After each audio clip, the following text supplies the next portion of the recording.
Мероприятие, которое мы сегодня вам презентуем, называется InfraDAY. В том смысле, что мы собираемся днем. Это наш вклад в развитие рынка. Мы планируем подобные мероприятия делать ежеквартальными. Мы планируем, что на них вы сможете чуть больше на кончиках пальцев прочувствовать, чем мы с вами все занимаемся. Мы тоже собираемся это чуть более точно прочувствовать.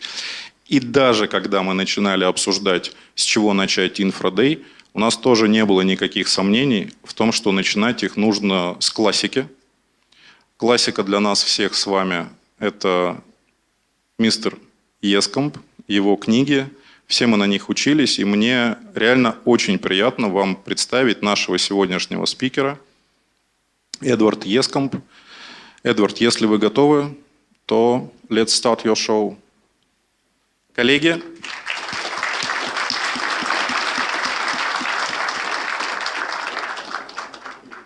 Okay, you can all hear me? Yeah.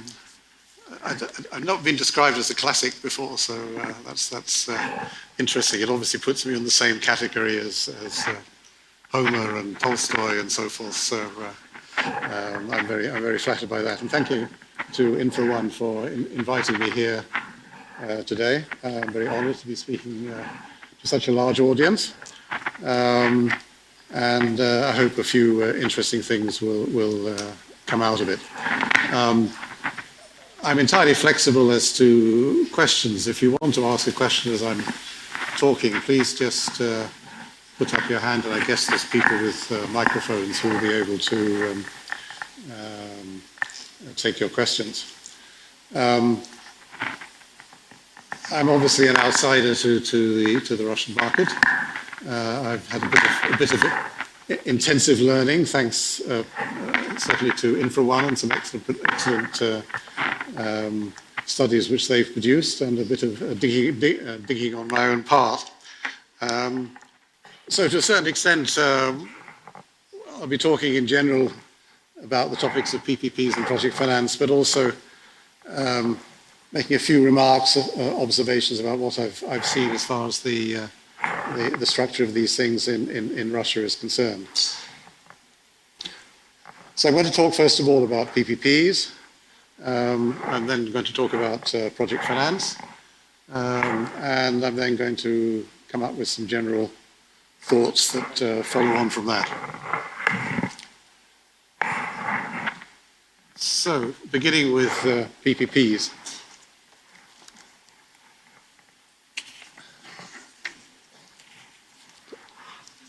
Can you turn the pages?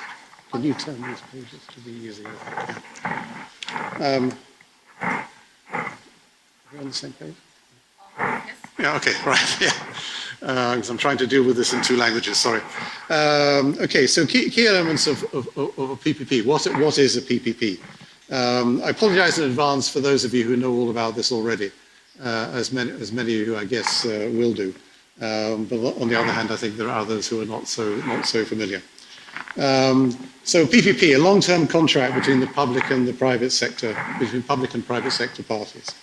It's a contract for the design, construction, and operation of public infrastructure by the private sector. It uses private sector capital for constructing that infrastructure. There are payments to the private sector over the life of the contract by users or by the public sector.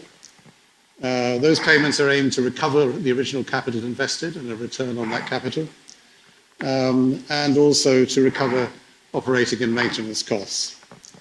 And there is risk transfer to the private sector so that these full returns on capital and these full operating profits may not, in fact, be made.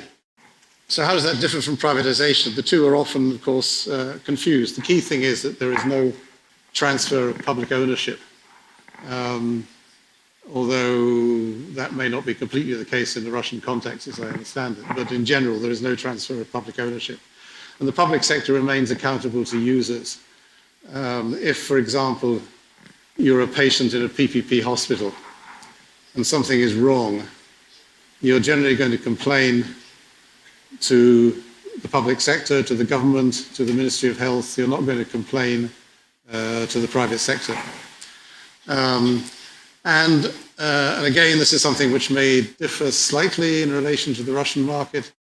That this is something which is contract-based and not regulator-based. If you have, as we have, for example, a privatized water sector in the UK, a regulator determines how much users can be paid, and that determination takes place every 5 years, and it will change in that time.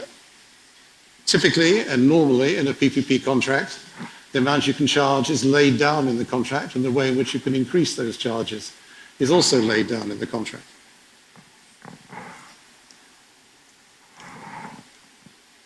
And the other key thing from the public sector point of view is there's a big difference between PPP procurement and public sector procurement. In a standard public sector procurement, you have what I would call design, bid, build. The public sector designs what it wants to have. It then asks for bids to build it. And it's then built by builders. And if there are cost overruns, these tend normally to fall on the head of the public sector. There are separate arrangements for operation and maintenance. This can be provided by the public sector, but it will be done quite separately. And finance, of course, is coming from the government budget. In a PPP, again, normally you have a design and build system. In other words, the bidders who are bidding to build the project will themselves design the project, and the design is part of the bid. Because the part of the idea of bringing in the private sector is that you're bringing in private sector ideas, private sector efficiency. They will come up with ideas that may not have been considered by the public sector, and therefore allowing them to design the project, and I'll come back to this point, is an important aspect of a PPP. And of course the contract is a long-term contract which includes not just the construction, but operation and maintenance. And finally, and of course quite obviously, it has private sector finance. These are challenges for the public sector. It's a completely new way of thinking. First of all, you have to come into the idea of long-term thinking. Typically, the public sector is far more interested in building something and worrying a bit later on about how you're going to run it and maintain it and so forth. But you've got to decide all that at the beginning because it's all part of the structure. And the other thing, which of course is completely new to the public sector, is the fact that you've now got to produce something which the private sector is going to want to finance. So suddenly you've got to start understanding private sector finance, a subject which you in the public sector paid no heed to previously. And these are really quite major challenges as far as the public sector is concerned. Oops, I'm moving too fast. Yeah, so if we look at types of PPP, I would divide them broadly into two types. The concession model, in other words, the user pays, and typically this is used for economic infrastructure, roads, tunnels, bridges, railways, and utilities. And then what is called the availability PPP. This is something that was actually originally invented in Britain in the early 1990s, where the public sector pays. And the payment is based on the availability of the infrastructure. Now that can also be used for economic infrastructure, but also quite commonly it's used for social infrastructure, which are projects that in effect don't pay for themselves because the public sector normally pays to provide these services.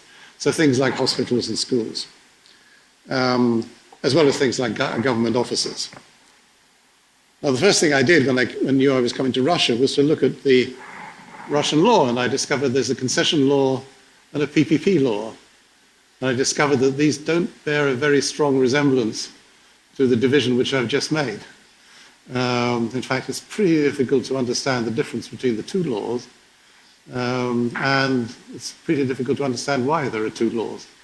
Anyway, internationally, that is the distinction. And also, if you look at other civil law countries like France, for example, you will find a concession law and a PPP law that deals with the two things in the way that I've just described.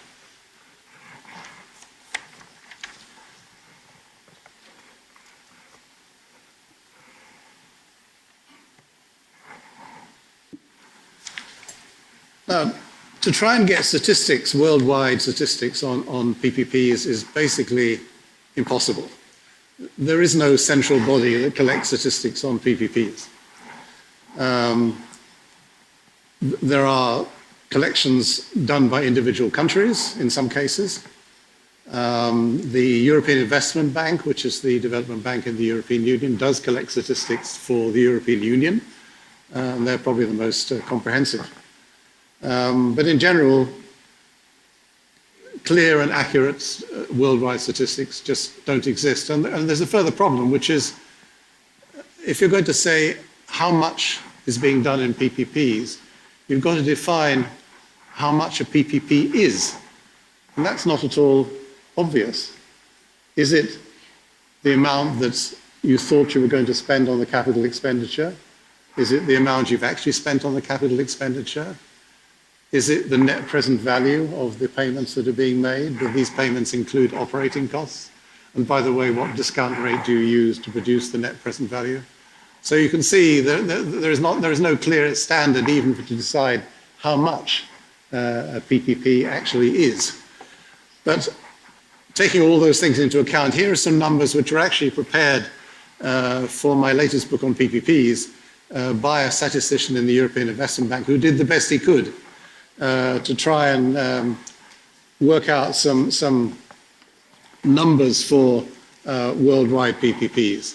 And I mean, the first thing that you see in terms of looking at sectors is that, of course, transport is the dominating sector in terms of the amount of investment, not in terms of the number of projects particularly, but in terms of the amount of the investment, typically because transport projects are large. And I think the same would probably be true within the Russian Federation as well. You then tend to move on from there to social infrastructure. As I mentioned previously, things like schools and hospitals. This has been predominantly the type of PPP that's been done in the UK. We've actually done very few concessions. You can literally count them on the fingers of one hand, and they're quite old. Predominantly, the PPPs are schools and hospitals, and we had a huge program of redevelopment in this field. There have been something like 800 PPP projects in the UK, but that's counting PPP projects per contract. If we're doing a schools project in the UK, it would be quite common to do 20 or 30 schools within one municipality at the same time. So you end up with, of course, with a lot more individual projects as a result. We, as of course you did, we suffered in the war from a lot of damage to infrastructure. There was a lot of cheap rebuilding in the 1950s. This rebuilding of things like schools and hospitals these buildings were not maintained. Typically the public sector doesn't maintain its buildings because they don't have a budget, so they forget to maintain the building.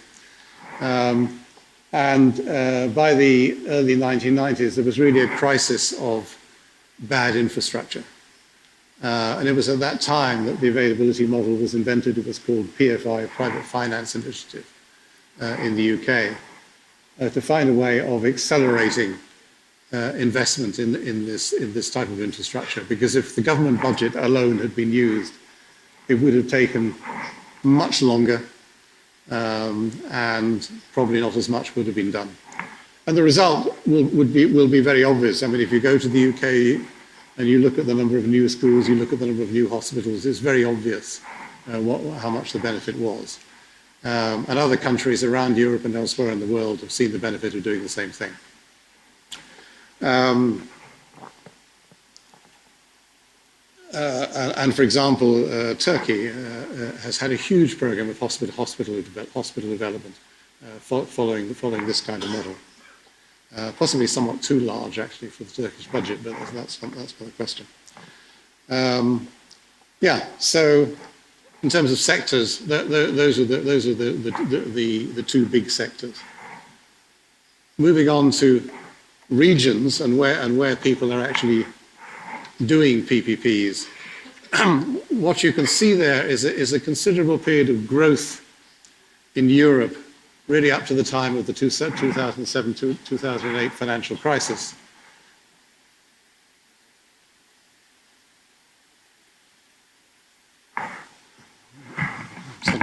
I'm suddenly getting a Russian translation. However, you can see that there's been somewhat of a fair degree of a decline since the financial crisis, as far as the European market is concerned. North America has seen significant growth. The United States hardly, if I go back to the time when I was writing my first book on PPPs, which was 2006, I could actually do in one table, one fairly small table in half a page, the total number of PPPs that have been done in the United States. That has changed considerably since then, and the US is very active, and Canada is one of the leading countries as far as developments of PPPs, particularly under the availability model, is concerned. But really, PPPs have become worldwide. There are really, it's almost a question of which countries are not doing PPPs or are not at least actively looking at doing PPPs. It has become almost a worldwide phenomenon, and for the same reason everywhere, which is lack of budget, need to invest in infrastructure. So PPPs is seen as a way forward. So I've been talking about PPPs, but confusingly, there are a lot of things which are called PPPs in many contexts, which are not PPPs as I have defined them. And I think it's worth just dwelling on this because there can be a considerable amount of confusion as far as this issue is concerned. The definition I gave you previously is what I would call the narrow definition of PPPs. It's limited very much to investment by the private sector on a long-term contract basis. But there are quite a number of different types of contract which, as I say, are also very often described as PPPs. And it's worth just, I think, running through those. First of all, there is a design and build contract. This is the type of contract which is used in a PPP for construction, in which the contractor is both designing and building, as opposed to just building the particular asset. So there's no finance here and there's no long-term contract here. So in that sense, it doesn't qualify, as far as I'm concerned, as a PPP. Then you have design, build, finance. Now this is quite common. It's found even in the UK, which is that the private sector both designs and builds and finances the construction of the particular asset. And then at the end of the construction period, once it's been seen to be built properly and running the way it should be running, the public sector buys it at that point. And so in that sense, the finance is then repaid. Again, of course, it's not a long-term contract. Then you have what's described as a franchise. There are, again, various different words for this. For example, in the rail sector in the UK, we have franchises, which means that private sector companies take over the job of running the trains. They don't invest in the trains, they maintain them, but they don't otherwise invest in them. And they don't invest in the track and the signalling, which is being done by the public sector. So that's a kind of public-private partnership, but it's not a PPP in the way that I'm describing it. And historically speaking, the perhaps better known version of this is what is called in French affermage, and people tend to use the French term because it's a French model, which is found particularly in the water industry, where you see much the same thing. Basically, the public sector will build the main water network. The private sector will then run the network, it will maintain the network, it will make connections to individual houses from the large pipes, but it doesn't make major investment in the network. And that is how the water system is run in France and how it's run in a number of other Francophone countries and other countries which have followed the French model. So in terms of a contract, typically it runs about 7 years or so, I think a typical affermage contract. That also tends to be the case with the franchise contracts. They may run for a bit longer than that, depending on the nature of the franchise. You've also seen franchises in the US where existing toll roads have been, in effect, sold to the private sector. And they're sold for a much longer period, like 50 years. And what the public sector gets out of that is simply a large amount of money up front, which can be used to reduce debt or whatever else the public sector wants to use it for. This is used particularly famously in Chicago, and the results have not been very good because the tolls have been, the rate of tolls was not controlled by the contract. Tolls have been raised rather heavily.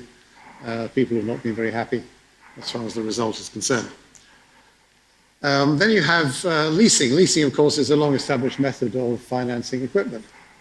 And leasing can be used for assets which are being used within some kind of PPP.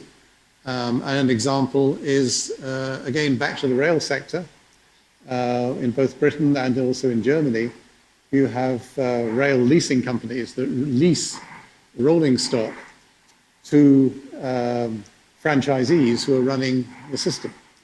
And so you've got two different private parties there involved in providing private finance for the rail system. And in fact, leasing of rolling stock is extremely old. I've forgotten the name of the company now, but there's a company in Switzerland which leases rolling stock all over Europe and has been doing this for 20, 30, 40 years, I think. It's called Euro Rail, something like that. I can't remember the exact name of it. So again, that's an old model. Then in some countries, using state property is described as a PPP. One way of doing this, and this is something which is common in the United States and common, I think, in other countries too. You have an existing public sector school which is on its own site. It happens to be quite a large site, larger than it actually needs for the school. The school itself needs rebuilding.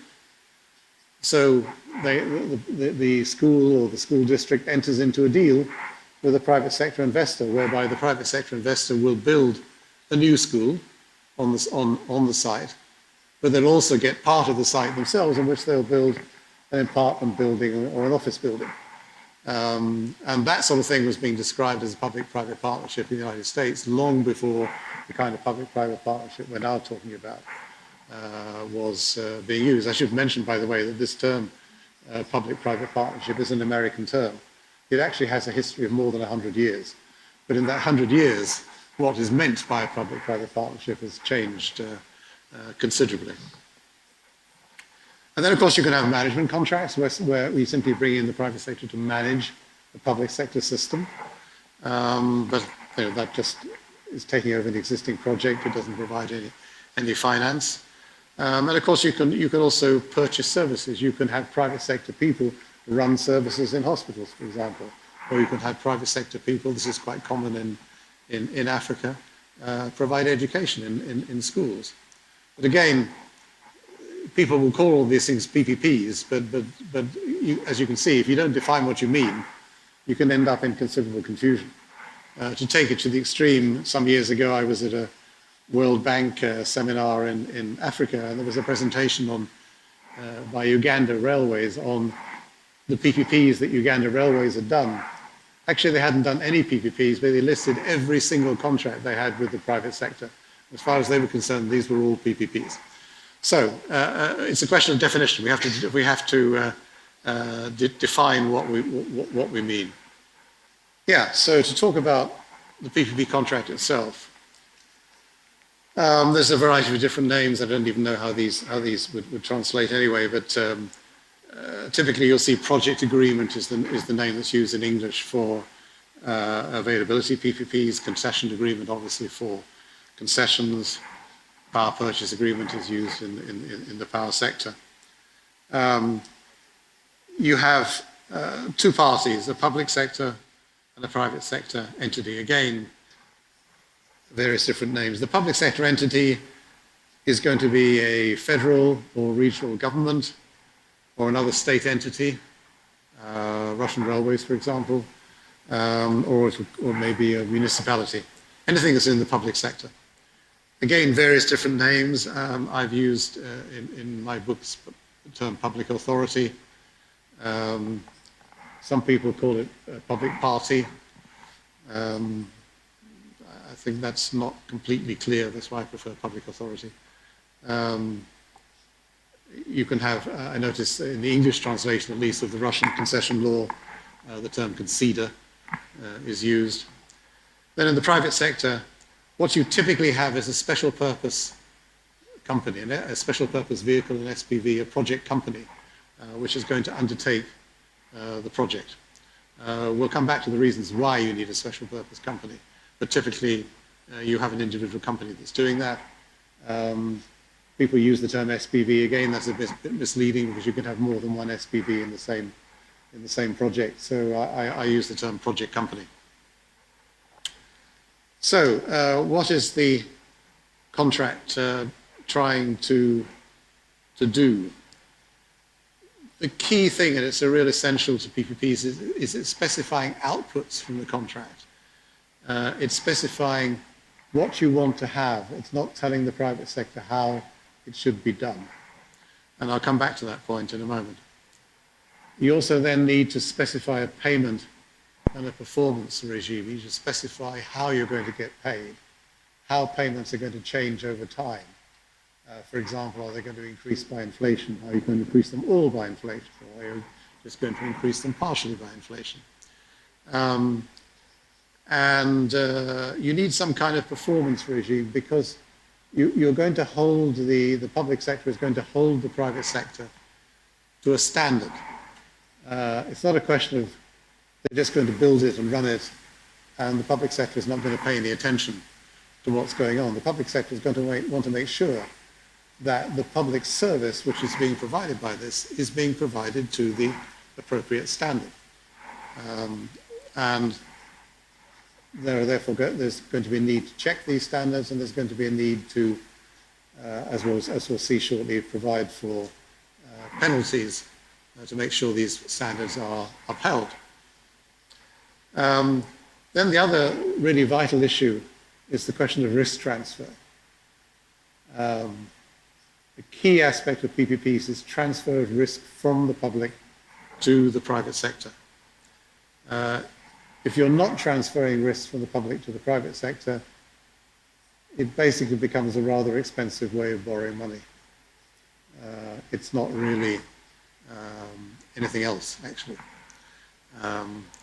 So that, for example, if the construction risk will be transferred to the private sector. So if it costs more to build the project than the private sector expected, well, that's a problem for the private sector.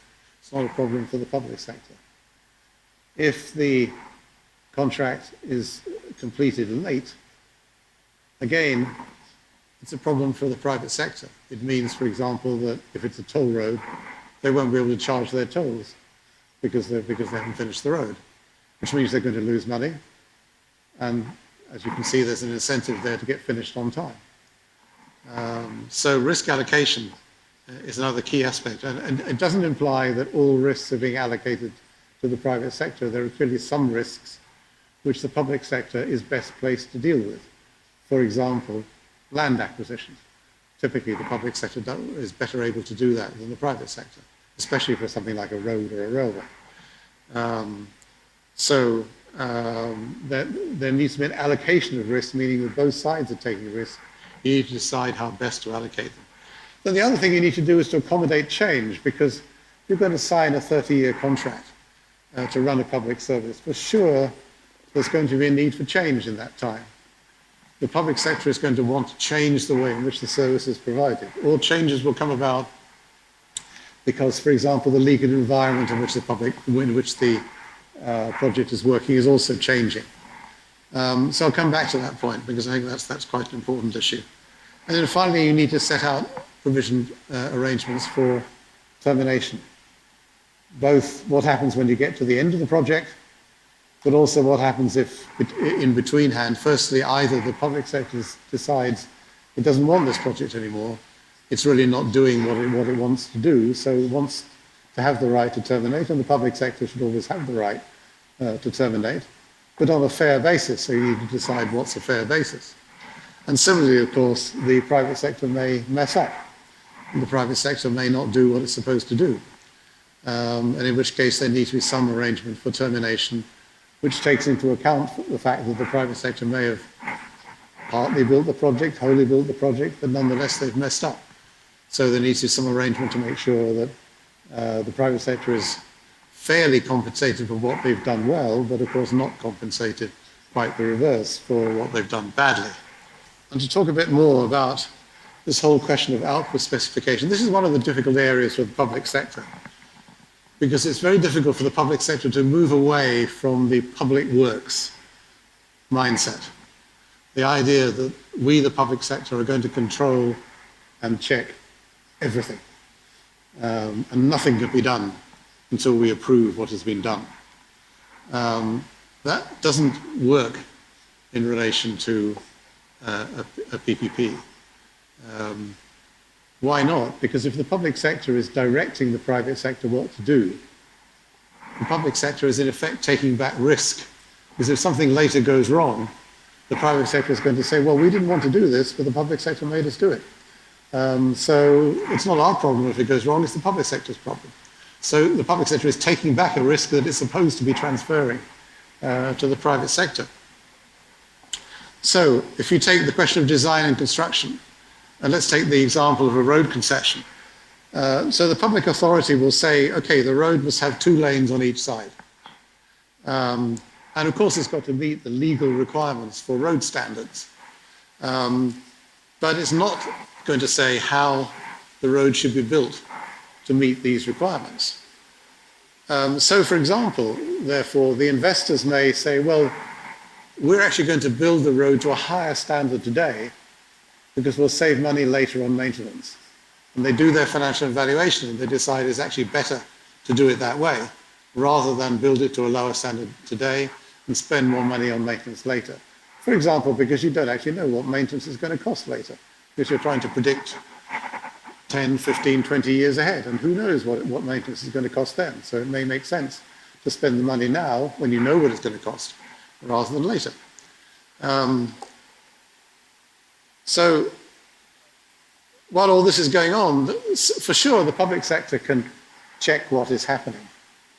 The public sector can examine to make sure that that the road is being built to the right standard. But what do they do then? They don't tell the private sector what to do. What they do is they say to the private sector, look, you do realize that if you build the road this way, this road is not going to meet the specification when the time comes, or is likely not to meet the specification when the time comes. And therefore we won't accept the road when you've built it.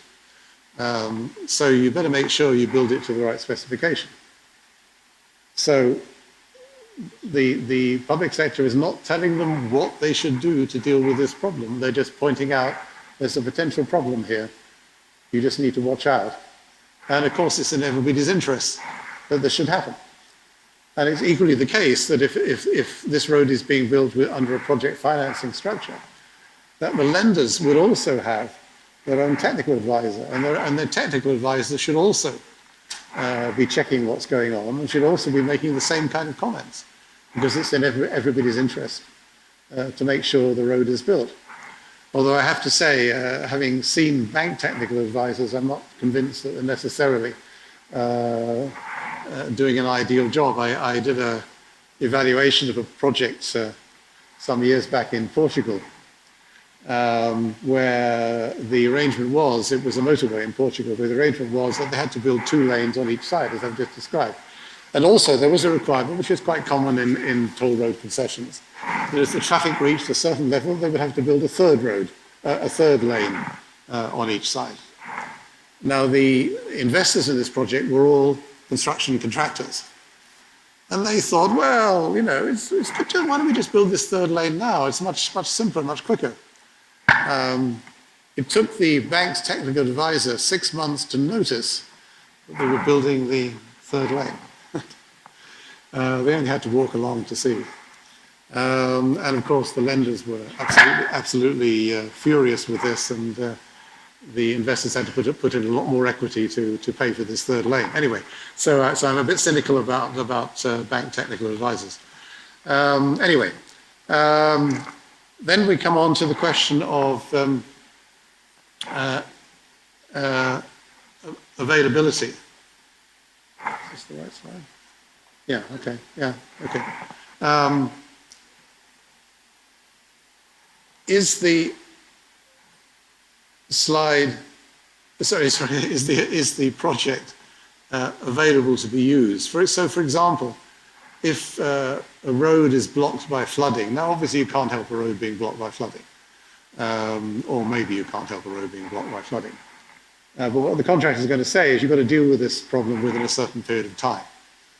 And if you don't deal within a certain period of time, you're going to have to pay penalties for this. And that, of course, incentivizes the clearance of the road. Perhaps a better example is a road being blocked by an accident. Now, obviously, in the first place, if there's an accident, the first people on the scene are going to be the ambulance and the police. You can't have the private sector turning up and say, well, we just clear these bodies away because we need to keep the road open. Obviously, the things have to be dealt with in the proper way. But having once been dealt with in the proper way by the police and by an ambulance, you are left, in all likelihood, with a mess on the road. You're left with burnt-out cars and tyres and goodness knows what else. This is where the timing issue comes in again. These things have got to be cleared away within a very short period of time by the private sector toll road operator. Otherwise, again, he will suffer penalties. So that's availability. Similarly, if you have a building like a school, suppose, for example, the roof is leaking, then, well, the school isn't available for use, or the heating is not working, particularly, I guess, in the Russian context. Well, you can't really use the school if the children are going to be frozen to death. So in those sort of circumstances, again, there are going to be penalties to make sure that the private sector is incentivized to deal with these problems quickly and solve the problem. Then similarly,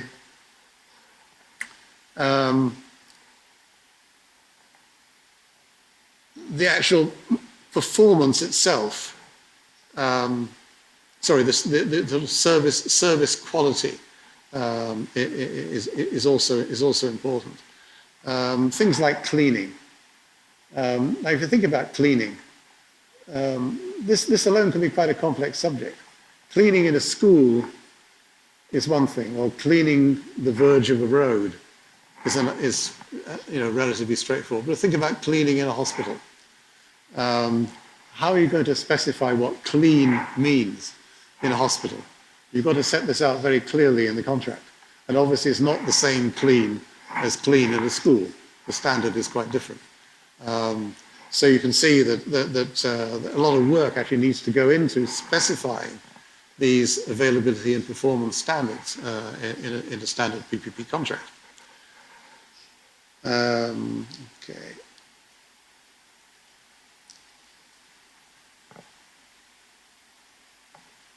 And again, if you don't put these things into the contract, particularly in an availability model, then what are you actually doing? You're just getting the private sector to build something, and you're paying them for building it, and it's just a loan. It's not a PPP at all. So these standards do matter from that point of view. Yeah, this is really the most difficult part of putting a project together, because you've got to think of all the possible things that could happen, however unlikely these things are. And these things can run into the hundreds when you start sitting down thinking about them. How do you even do this? Well, you begin by locking everybody in a room with no food and water, and you keep them there until they come up with 100 things, or 150 things, or 200 things. I mean, really, it's a big brainstorming exercise. And it's something that all the people involved in the project have to do. Both the public sector side has to do this, the private sector side has to do this, both in terms of investors and lenders. Why does the public sector have to do this? Because they've got to decide what they're going to put in the contract. They've got to decide then how they're going to allocate these risks in the contract, how they're going to deal with them between the two sides. And typically the way you do this is you begin by dividing the risks into fairly obvious blocks. You start off with the construction phase. What's the risk here? Clearly that the project has got to be completed on time and to budget and to the specification required. Then you've got the operating phase. Is it going to generate the revenue we think it's going to do, particularly obviously in a concession? Are the operating costs what we think they're going to be? Are the maintenance costs what we think they're going to be? And then you also have in many projects this question of life cycle, which is where you don't just maintain something, you're actually replacing something. For example, in a school, you may replace the heating boiler after 15 years. So you've got to decide what is the cost of a heating boiler going to be in 15 years, because you've got to feed that into your cash flow as the investor. So these sort of risks have all got to be taken into account. Then you've got the question of handback at the end of the project. I mean, this is an issue for the public sector. How do we make sure that the project is handed back in the right condition? Because we don't want something that's been, the obvious temptation for the private sector as you're getting nearer and nearer to the end of the contract is to spend less and less money on maintenance, let it run down more and more and more. If it's a road, it's going to be full of potholes, and you run away then and leave a mess behind. You've clearly got to allow for this in the contract. Now I notice in the Russian federal concession law, the way it's allowed for is you've got 5 years after the contract to try and sort it out. Well, it's a bit late by then. You need to sort it out before you hand it back, rather than afterwards. And the way you do that is several years before you hand it back, you have the public sector inspecting the project. You set out in the contract the condition in which it is to be handed back. So for example, if it's a road, it should have so much surface on the road before it's handed back. And obviously there should be no potholes and so forth. And you set all this out in the contract. You then, several years before the end of the contract, you have an inspection. And you look and see, is this road already in the right condition, or does it need money spent on it? And if so, how much money needs to be spent? And that money is going to have to be set aside by the concessionaire in an account which is going to be controlled by both the public and private sector. And they will watch the money being spent to make sure by the time you get to the end of the concession, to the handback point, the road is in the right condition. And in that way, you don't need to try and sort it out afterwards, or you're going to have a big argument 2 or 3 years later whose fault it was. I mean, again, I noticed the Russian concession law says, well, it's only if it's the fault of the concessionaire. Well, that's fine in theory. In practical terms, just wait till you try and decide whose fault it is. You're going to have a big argument. So it's much better to get all this done before you even finish. And in that way, you know where you are. And then, of course, there is the question, the risk for the public sector is, well, I've got this thing back. What am I going to do with it? Is it something that I'm going to want to keep using? Is it something I'm going to knock down and use for something else? There is a risk itself in the handback in relation to the value of the asset at that point, which you've got to kind of think ahead. What am I going to do after 20, 30 years as far as the public sector is concerned? And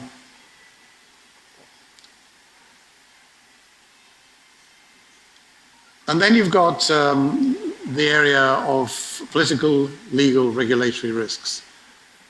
I mean, first of all, it's simply change in law. And I'll come back to this point, but you can't say to a government, you can't change the law. The government is never going to pay any attention to that because the government has the right to change the law. I mean, that's what governments do.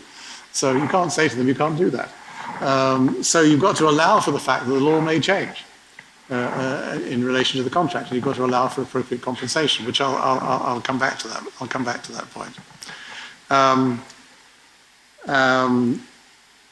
And of course, there is a wider political risk that a project can fall out of political favor. And this can be quite dangerous, particularly if you have opposition parties all saying, you wait till we get into government and then see what we're going to do to this project. If there isn't a political consensus that PPPs make sense, then you're going to find the private sector are going to be quite reluctant to invest in the first place, because they're worried about politics. And there is also the simple fact that whatever you say in a contract, the state has the power. The state can always do things to make your life difficult, whatever the contract says. And I can give you an example from a project which I worked on in the 90s in Pakistan. It was the first independent power project in Pakistan in a brief period when international investors thought it was a good idea to invest in Pakistan. There were several things that happened there. For example, during the negotiations, I tried to persuade the government of Pakistan that they should agree in advance to give work permits to any foreign staff that the power station would need. And the reaction of the Pakistan government was, how dare you tell us how to take such decisions? These are decisions to be taken by the government. Of course, what they were particularly concerned about was Indians coming into Pakistan, actually. But then what happened when the time came when they wanted to put some pressure on the project? They didn't give work permits to the foreign staff. So they also surrounded the plant with the army to stop the foreign staff leaving, so to make sure they stayed and kept working.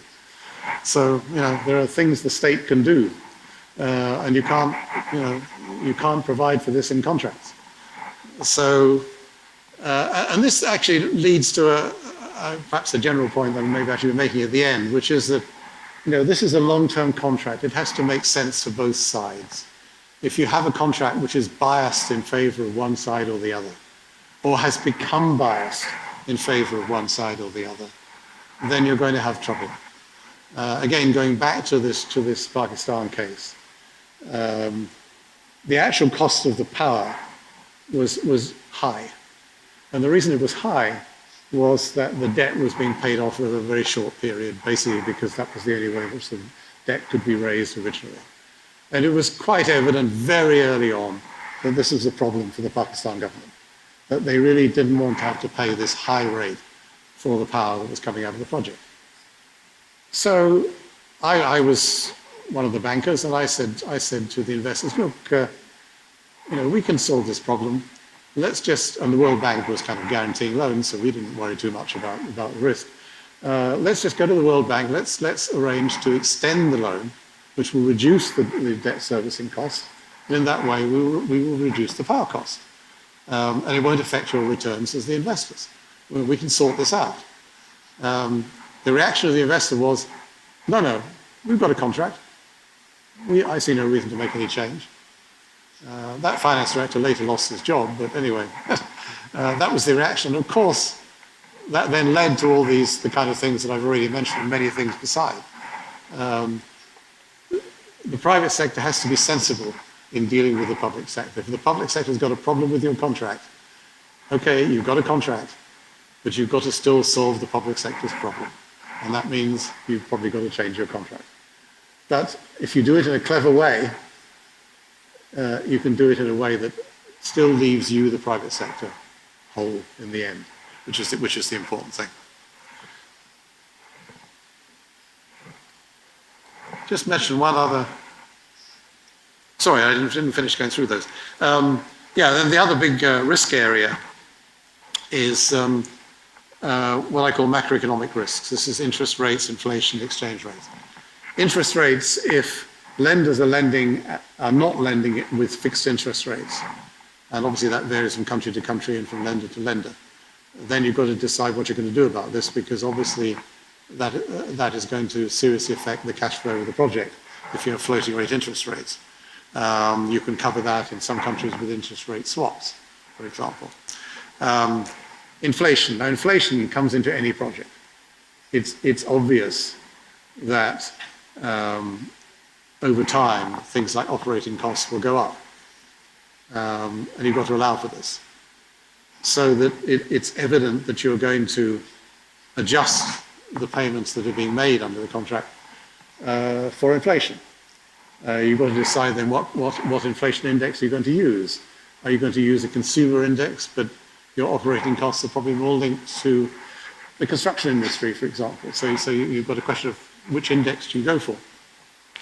You've also got a question of, do you actually index everything 100%? Because if you look at the costs of the project company, a large part of its costs are actually its financing costs, which are fixed. So why do you need to index everything when maybe 60% of its costs are actually fixed? And typically in availability projects, particularly, that it tends to be the case that you'll actually you will actually try to match the inflation to the inflation of the revenue to the inflation of the costs.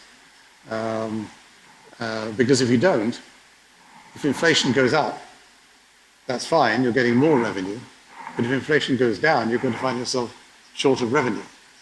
And then, as I've seen in some countries, you start getting lenders asking for complicated things like inflation swaps, which are extremely complicated, extremely expensive, and actually pointless if you do it right. So again, inflation is an issue. And then, of course, foreign currency. And this particularly applies, well, it applies in the short term if you're importing equipment from somewhere for a construction contract. And you've got a construction contract that runs maybe for 2 or 3 years. And the seller is going to sell in euros, but you want to buy in rubles. But your finance is in rubles, rather, sorry. What do? You've got to enter into some kind of currency swap again to try and currency hedging to try and deal with this problem. Longer term, if you're borrowing in a foreign currency, but all your revenue is in local currency, you've got a problem, a big problem, a problem which is not easily solved. It may appear to be cheaper, for example, to borrow in foreign currency, but it's cheaper because you're actually taking a huge risk. We've seen this in Poland recently, where people were taking out mortgages in Swiss francs from Polish banks because they were cheap. I mean, this is so stupid. And also, by no means the first time this sort of thing has been done. And now there's a big fuss in Poland about this, and the Polish banks are being, by the looks of it, maybe even forced by the government to kind of absorb the currency loss against Polish zloty. But that's what you're doing if you borrow in foreign currency. So there's no easy answer to this. You can do long-term currency swaps, but that's not easy to do. But it's a question that has to be addressed from the beginning. Now, of course, there are some projects that have revenue in foreign currency anyway. If you're an airport, you have revenue in dollars, so you can borrow in dollars. That's fine. Same thing if you're a port. But if you're a toll road, you can't do that. You can't charge people tolls in dollars. So, you've got to decide what you're going to do in that situation. So having gone through this and assessed all these risks, you've got to allocate them, you've got to reflect them in the contract, you've got to make sure they are reflected in the contract. Again, another small story from Africa. I've spent a lot of time in Africa, which is why you may get a few African stories, but in the 1990s, the railway in Malawi entered into a PPP. And 6 months after the contract had been signed, one of the bridges fell down. And the contract didn't make it clear who was responsible for repairing the bridge. In other words, the risk of the bridge falling down had not been taken into account in the contract. So they spent a considerable amount of time arguing about who was going to pay for the bridge. In the meantime, of course, there's no railway service because there's no bridge. So you've got to set all these things out at the beginning.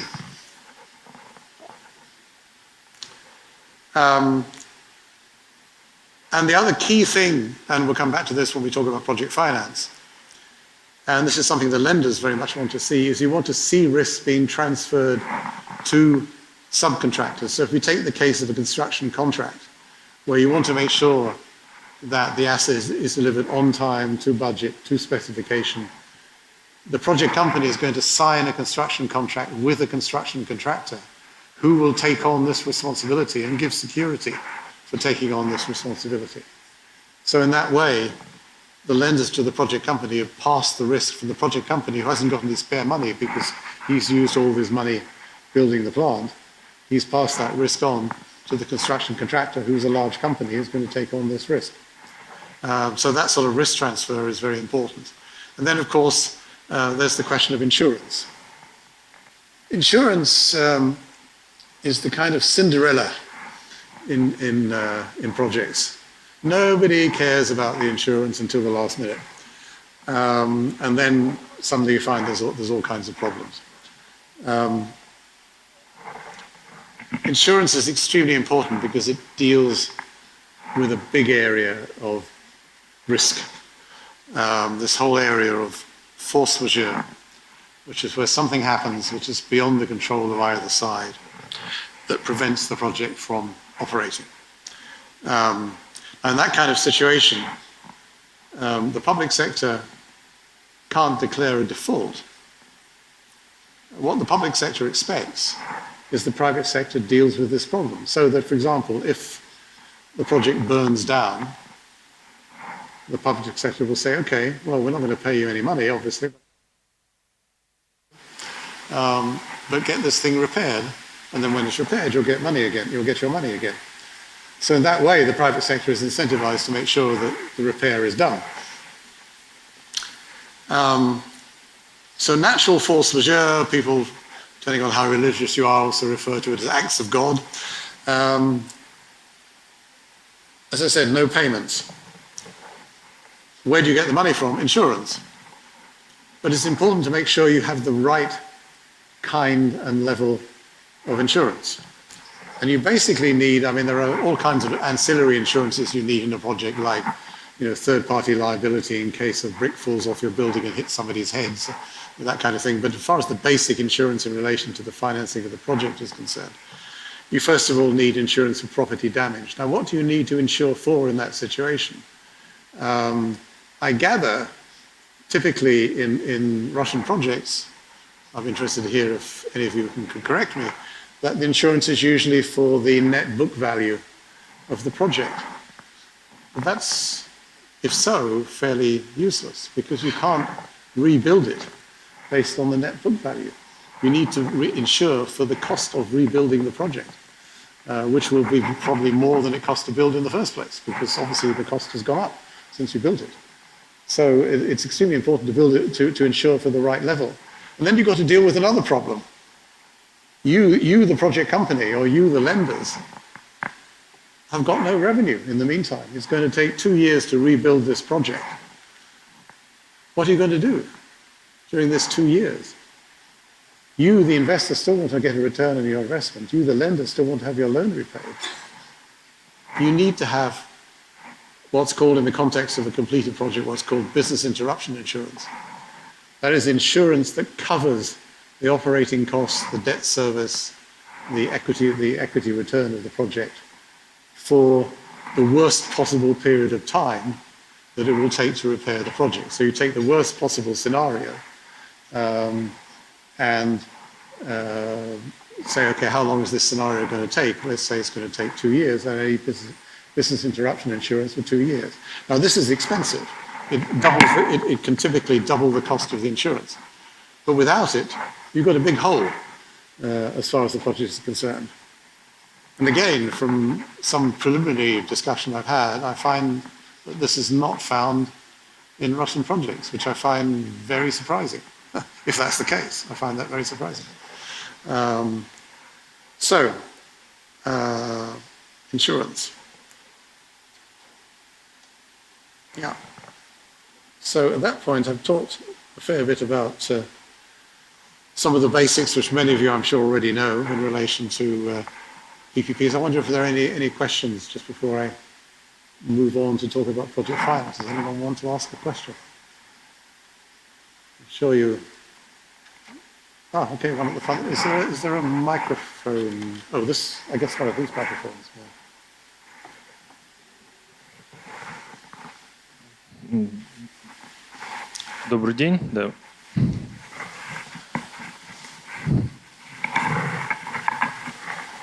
В качестве важного момента вы отметили о том, что необходимо согласовывать в контракте о необходимости согласования правил изменения PPP-соглашения.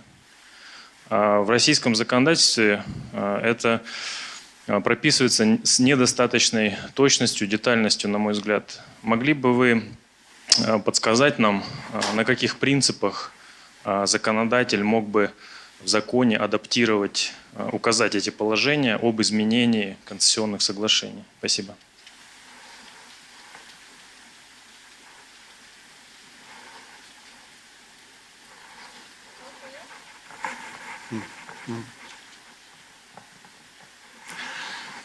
Yeah, I mean, just to start with, I would make a, again, I'm a guest here and I don't want to appear unnecessarily critical.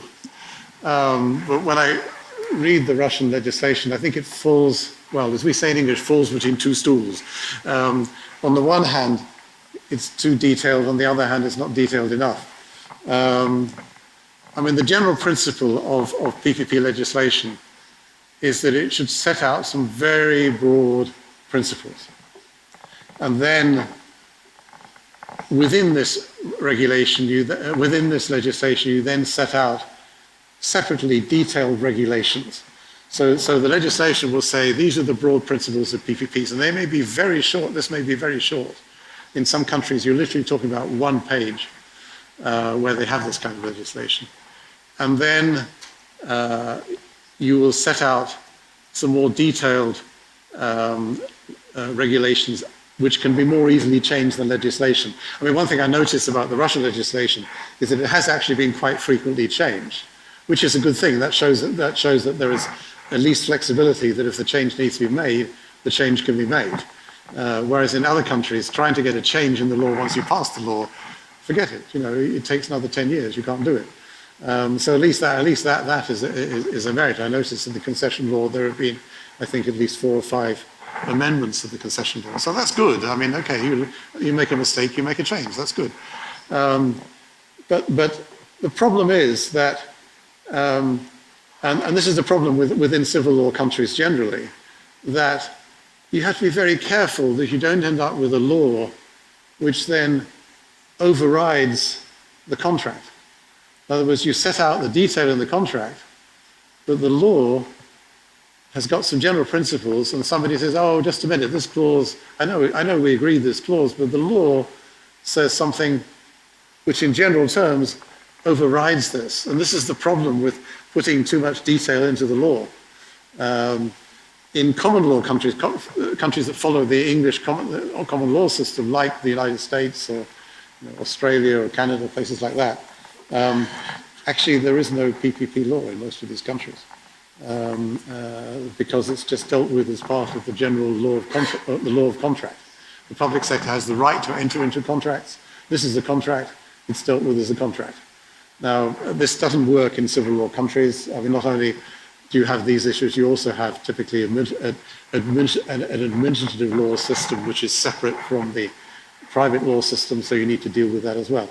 So the first issue, therefore, is what do you actually put in the law? And the answer is as little as possible, and probably less than there is now in the existing Russian law. So when it comes to the contract, the first thing is you've got to have a base from which you're working. You need a financial model which has been agreed on the first day of the contract, which sets out the cash flow of the contract. Now that should have been done as part of the process of putting the whole deal together. It's not always done, but it absolutely has to be done. So you have a financial model which all sides agree is the financial model. And therefore, if a change is coming, the change has a financial effect. And therefore, you can take the original financial model, you can feed the change into the model, you can say, okay, the result of this extra cost, because, for example, the law has changed, is that the tariff must go up by this much. Because I have a model that everybody agrees is the model, and therefore you can change it. So you have an agreed model, and then you need to look at the different kinds of change that can take place. As I've said, you can have a change in law. Now, a change in law can take various different forms. You can have a change in law that relates to the particular sector in which the project is operating. So, for example, I mean, the area where I do a lot of work for the government in the UK is in waste processing, waste incinerators and other types of waste projects which are being run by municipalities. And these are actually, it may sound simple, but actually these are very complicated projects. They also produce electricity, they produce recycling and all this kind of thing. So these are actually quite complex projects. As you might imagine, the law is very likely to change in relation to this because the new rules come out about recycling, for example. At the moment in the UK, when I put out the so-called dry recycling, which is paper, cardboard, metals, glass, and so forth, I put them all in one bin. And they go to a centre where they are sorted by a big machine. This is a very inefficient method of sorting recycling. You get a very poor quality of recycling as a result. And it's, although, as you may have noticed, we're planning to leave the European Union, but under existing European Union rules, which are being carried over anyway, it's questionable whether this actually meets European Union requirements for recycling, which actually requires separate collection of these different things. So it's quite likely the British government is going to introduce a law that requires separate collection of the recycling, but this affects the way in which the waste processing will work. You may need to buy new equipment. It may affect what goes into the incinerator because some of it's being kept in recycling instead. So you can see there's a very complex effect that it would have on that particular project.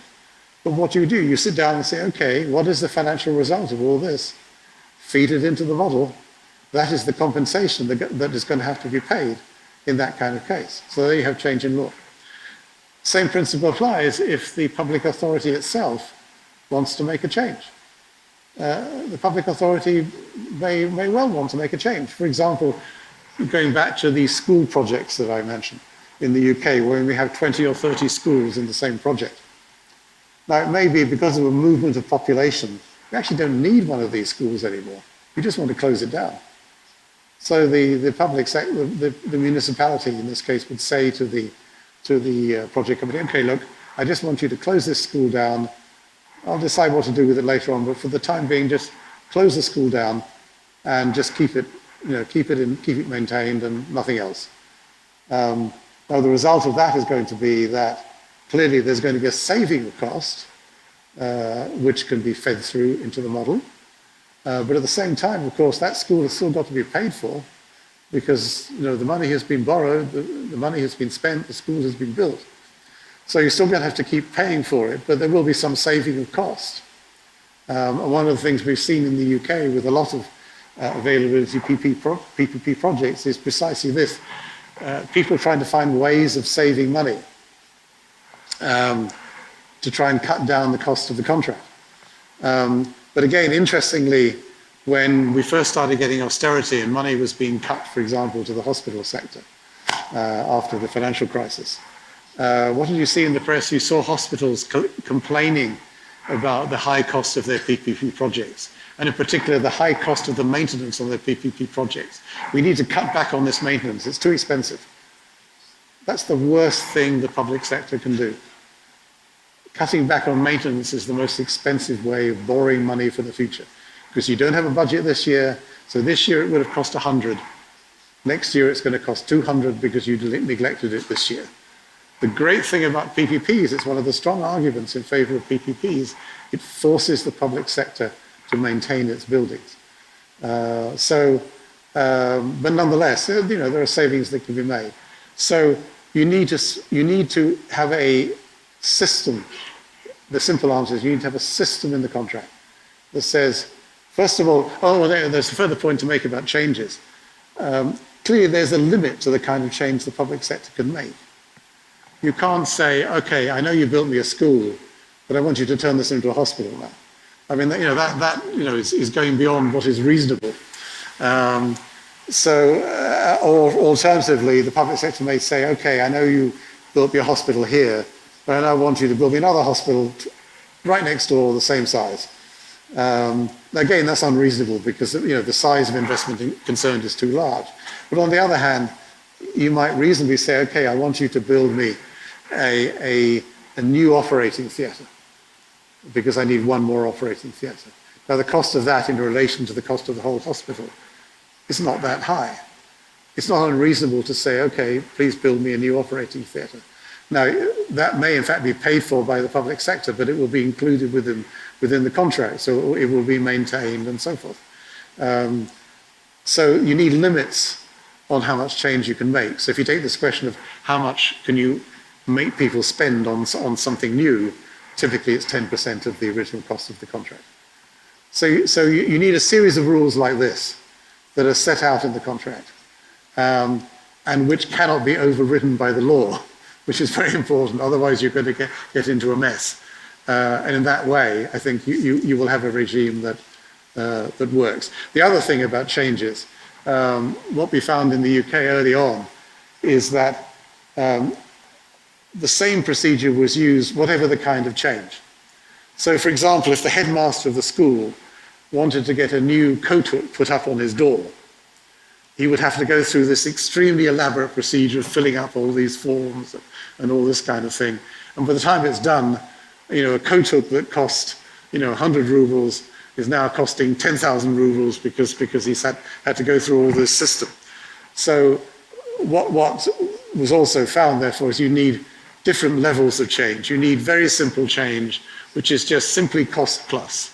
Okay, it costs, the coat hook costs so much, you add 10% for the cost of putting the coat hook on the door, that's the end of it.